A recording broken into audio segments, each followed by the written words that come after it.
Hey everyone, I'm Sison, and today we're taking a look at the Carl Zeiss 18mm F2.8 Batis lens for the Sony E-mount system.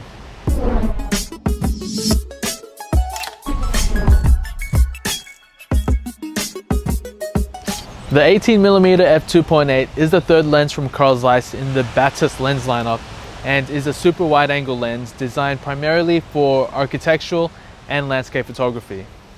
Although it is one of the most expensive lenses in the Batis lens lineup, it does offer photographers a unique perspective, offering more to capture in the scene. Today I have it mounted on my Sony a7R Mark II, so we're going to go around and take a few snapshots and see how well the lens performs.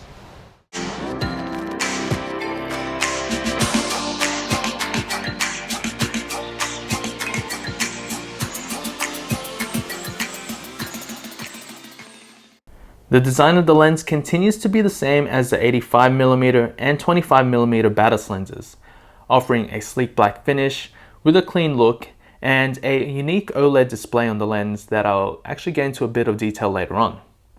It has a rubber focus ring and accepts 77mm filters.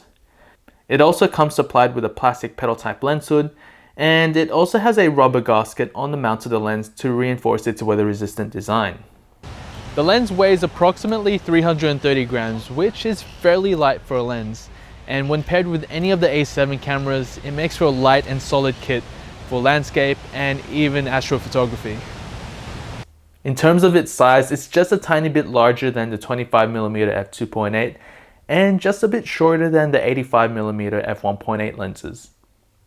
Now, shooting in different conditions with this lens accompanied with the A7 cameras is also made easy because of its weather-resistant design. In terms of its autofocus speed, it didn't disappoint as it was very quick and accurate and acted like a first-party lens. Now, here's how to use the OLED display. First off, you need to be in manual focus on your camera. All you need to do is turn the focus ring to the left until a menu pops up. It will have on, MF, and off. On means the OLED display remains on the whole time the camera is on. MF will have the OLED display on only in times when you are using manual focus, and off will pretty much just turn off the OLED display the whole time. I personally prefer to have mine on the whole time, but based on your shooting preferences, you may want to choose a different option. Now, turning the focus ring all the way to the right will change the metrics from feet to meters or vice versa. Now, the main benefit of having an OLED display is that you can see your focus distance in any lighting condition. Whether you're shooting in the dark or in bright sunlight, you can always see it, and that's a great feature to have compared to your regular focus distance windows. Now, one of the main benefits of this lens is that you have a lens that can shoot in low light conditions because of its f2.8 aperture. Now, this would be very appealing for those who usually shoot in dark conditions. While I see primarily landscape photographers to get this lens, it's also a good lens to shoot large groups where you can fit more into the scene.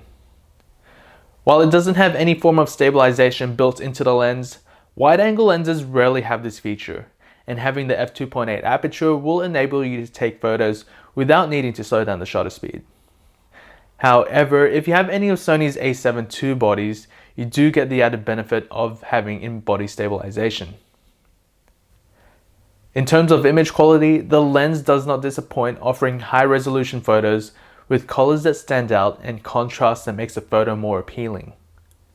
It's very sharp throughout the frame, and while there is a bit of distortion, it can be easily corrected in post.